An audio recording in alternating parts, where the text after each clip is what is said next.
Listen up, guys. On top of Gfuel becoming devil hunters via the new Chainsaw Man energy formula, they've also become rogue ninjas. There's a Akatsuki flavored energy formula that you can purchase using my affiliate link and discount code down in the pinned comment and the description box. This is not a sponsorship though. If you do purchase something, use my link and discount code, I do get a small kickback, and I am an avid user of Gfuel. I'll usually mix it in with non-stimulant pre-workout, since Gfuel does have just enough caffeine to get you going for a day, usually around 150 milligrams per serving. And these are two of the tastiest flavors that they've come out with, which is saying a lot because I love their Duke Nukem flavor that they had a few months back. However, you'll also be able to get some really cool anime themed merchandise, as well as energy tubs and different energy formulas of different anime to choose from. Dragon Ball Z, Naruto, My Hero Academia, Mobile Suit Gundam, Attack on Titan, and so many other series are available on the website. And best of all, unlike a lot of other energy formulas and drinks that are out there, there is zero crash because there's zero sugar in this one. Two really huge selling points of why I personally support Gfuel. In typical anime fashion, I am going to need you guys to send me your energy by clicking the affiliate link in the description and in the pinned comment, so you can buy whatever anime themed product you want. It doesn't have to be Naruto, it can be whatever anime strikes your fancy. And when you do so, make sure to use my promo code KAGE to get yourself a discount. Yo, what's going on, everybody? It's your boy Naruto Explain here, bringing you guys another Boruto 2 Blue Vortex discussion. And today I want to pull up a chair and I wanted to take things down a darker path, because the more I go back and I look at the dynamics between Boruto and Kashin Koji, the more I read you guys' comments, the more I find myself getting even more suspicious and more skeptical of Kashin Koji, because the way that the story's been laying it on in a very subtle and yet very thick way, in a very in-your-face way, that there is growing tension between Boruto and Kashin Koji, and that it won't be going away anytime soon.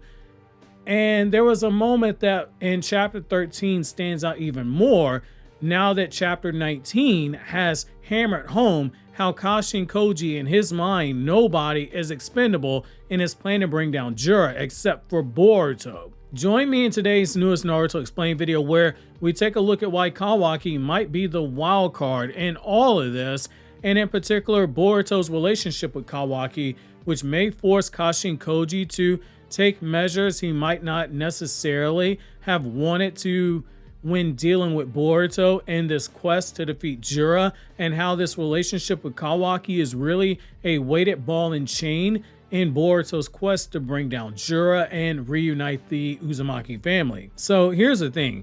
Kashin Koji's calculated, almost fatalistic approach to Boruto's fight against Jiraiya, it suggests that he may eventually push Boruto towards trying to kill Kawaki as a necessary sacrifice to prevent a worse future. However, Boruto's refusal to kill Kawaki could set in motion a chain of events that will ultimately lead to the very disaster that Kashin Koji is trying to prevent, which would be Jiraiya's victory. Here's how this might unfold, and why Kawaki's role is bigger than you think, and why Kashin Koji's role, though reminiscent of Jiraiya's, is ultimately different in both ideology and execution. So let's start with why Kashin Koji may want Boruto to kill Kawaki. So Kawaki is the final domino in all the worst timelines that Kashin Koji's laid out. In every scenario, Koji has foreseen where E, Shiki, Code, or Jiraiya wins. The commonality that we see is Kawaki, he's always that last piece to fall before a disaster occurs. This suggests that Kawaki, whether as an asset or a pawn, and in particular a pawn, the way that Momoshiki said that he would keep letting himself get used by others just like a pawn before Kawaki eventually got fed to a Ten-Tails, this could be a sign that Kawaki is destined to be used by forces greater than himself. Obviously, Boruto will try to prevent that, but that looks like that is the destiny laid out for Kawaki. Again, Boruto will break that destiny for him, but we can see where this is going. If Kawaki is taken by Jiraiya, he could become a Ten-Tail sacrifice to produce a chakra fruit, making Jiraiya even stronger, or allowing him to transcend his current state, because Jiraiya has made it clear he is curious as to what happens if he eats a chakra fruit.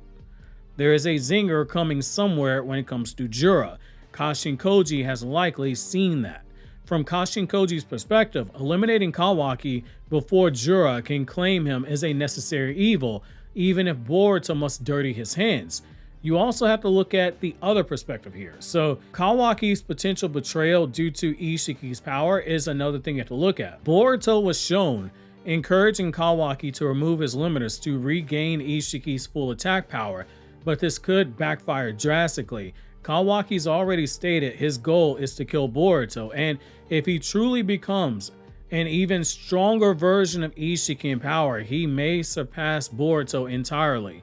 If Kawaki reaches Ishiki's level and surpasses it, because he said, give me Ishiki's full attack power, use science, use any other methods that you can use to make me stronger, and if he still harbors desire to kill Boruto, which he likely will, he could either be manipulated or he could take the extreme actions that jeopardize this battle against Jura, especially if there's an opportunity to kill Boruto. Say if Momoshiki looks like he's about to take over Boruto's body, Boruto's already given the permission.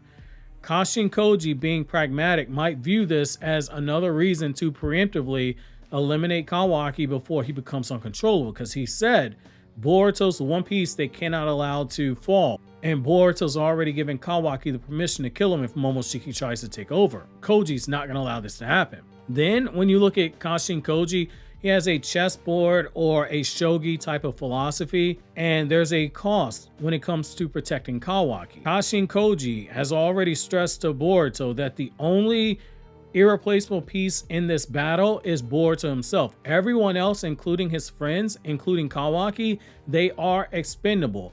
Boruto's refusal to kill Kawaki may come at the cost of others' lives, potentially even Himawari, if Kawaki's unchecked power leads to a catastrophic event. If you look at what we see with Kashin Koji, he's been very protective over Himawari, meaning that Himawari has some other role to play as well. Now we have to look at how Boruto's refusal to kill Kawaki could backfire. You have, again, the potential of Jura's manipulation or even absorption of Kawaki. If Boruto refuses to kill Kawaki, Jura may use him as a stepping stone, either by forcing him to awaken a power beyond his control, because we know that Kawaki is playing with things that go beyond human comprehension because he wants all access to power, not just limited to Ishiki, or he could outright consume him to create a chakra fruit. This could make Jura an even greater threat, pushing the world past the point of no return. Jura has not been shown reading all these books for no reason. He is gathering information. Kawaki losing himself to Ishiki's will is another possibility. Ishiki's DNA, it is still within Kawaki. As we are told, he is still Ishiki's vessel. Even though Ishiki cannot revive using his body, he still has Ishiki's DNA in him. If his limiters are removed, there is a chance that Ishiki's influence subconsciously starts to affect Kawaki because he is slowly becoming another version of Ishiki. Even though, again, Ishiki's spirit's not within him, it's the nature versus nurture effect. Kawaki subconsciously is mirroring Ishiki in a lot of ways. If this happens, Kawaki could end up becoming an enemy far worse than Jura, repeating history where a vessel's obsession leads to their own destruction. Kashin Koji could also potentially sacrifice himself as a last resort. If Boruto won't kill Kawaki, Kashin Koji may be forced to intervene, even at the cost of his own life. This would parallel Jiraiya's death, but under vastly different circumstances. Koji would not die out of faith for Boruto's ideology and idealism, but as a last-ditch effort to prevent Kawaki from being the catalyst for the world's ruin. This brings us to the more important part, and something that I still see people confused about. Kashin Koji is not Jiraiya. Yes, they share the same genetics, but they are not the same person. It starts with different core philosophies. Jiraiya believed in Naruto's optimism, and he sought to nurture the child of prophecy with faith in his heart. Kashin Koji, on the other hand, he is entirely pragmatic. He sees the world as a series of possibilities, choosing the one with the highest chance of survival. There's also the fact that he has no personal attachment to Boruto. Unlike Jiraiya, who cared deeply for Naruto as a surrogate son, he cared for Naruto as a surrogate grandfather in a way. He cared for Naruto as his godfather. Kashin Koji does not have the same bond with Boruto. Koji's guidance, it is based on cold logic. It's not based on sentimentality. If killing Kawaki ensures the best outcome, if giving his life is what ensures the best outcome, he will push Boruto down that path, regardless as to how Boruto feels about it. Again, Boruto's going to refuse, which could be where you do see Kashin Koji giving up his life. Kashin Koji's death, for this reason, it would not mirror Jiraiya's redemption, but instead his own purpose. Jiraiya's death, it was about faith, dying to give Naruto the information needed to break the cycle of hatred. It was about pushing Naruto down the path that would eventually lead to Naruto being able to understand Sasuke and being able to end that cycle of hatred between transmigrants. If Kashin Koji dies, it will be a tactician making his final move, fully aware that his own life is just another piece to be sacrificed for the sake of the bigger picture. However, like Jiraiya, Kashin Koji's actions might still serve as a star of change, a star of hope, if you will, that sets Boruto down the path to the world's salvation. And that would be the only thing that truly ever mirrors what Boruto and Naruto would have with Kashin Koji and Jiraiya respectively. In conclusion, I'll say this is an inescapable fate of a guide for Kashin Koji, someone who has put a lot of value on being a singularity of fate. Kashin Koji's role is not to nurture Boruto, not to nurture his ideals like Jiraiya did for Naruto, but to shape him through harsh, unavoidable truths. His demand for Boruto to kill Kawaki, it is rooted in the idea that sometimes a necessary evil must be committed to avoid an even greater catastrophe. Boruto's refusal could result in Kashin Koji making the ultimate sacrifice, proving that while he may not share Jiraiya's philosophy, he too may be bound by a fate where he is instrumental in shaping the world's future, just like a much colder and more pragmatic version of Jiraiya. If Boruto does refuse to kill Kawaki, which it is likely, it could set off a chain of events where Jiraiya could potentially win.